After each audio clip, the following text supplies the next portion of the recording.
मेरा नाम नजमा है। तो मेरा मियाँ बई कोई काम कार नहीं हैगा उत्थे पिंडां थावां ते मैनूं इन्हां ने फ़ोन किया तो मैं भजदी आई हाँ। रात 4 बजे बैठे हाँ तो 2 घंटिया का 1.5-2 घंटे का रस्ता है। 4 घंटिया मैं इत्थे पहुँची। इन्नी सर्दी सी, धुंध सी, बुरे हालात सन। मेरे को तो किराया भी कोनी सी हैगा ते मैं मंग पेन के मैं पहुँची हाँ।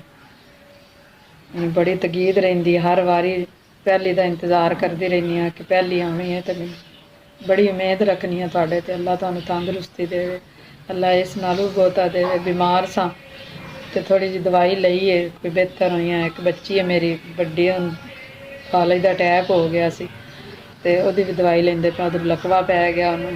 बड़ी मैनूं तकीद होंदी ते तुहाडी कि तुसीं मैनूं हर महीने मेरे नाल एहसास करदे, मैनूं हर महीने तुसीं पैसे पजांदे हो ते मैं तो शुक्रिया अदा ही नहीं कर सकती। मेरे को तो लफ्ज़ ही मुक गए ने कि बाजी मैं किवें दुआ करां तुहाडी। मेरा नाम उज़मा है, मैं बेवा हूँ। मेरे छोटे छोटे बच्चे ने, आपको पता पहले मेरी वीडियो गिर रही है, फौत हो गए।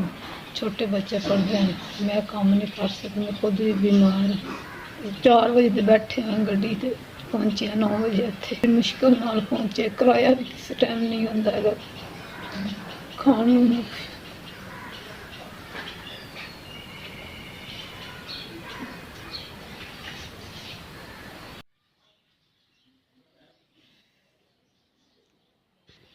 SVS अल्लाह सोना तुहानूं तंदुरुस्ती देवे। तुसीं मेरी इन्नी मदद करदे हो, तुसीं मैनूं घरों बुलांदे हो, बुला के मैनूं तुसीं पैसे देंदे हो। अल्लाह तुहानूं तंदुरुस्ती देवे ते अल्लाह सोना यह दफ्तर चलदा ही रवे, लाना ही लगियां रवन।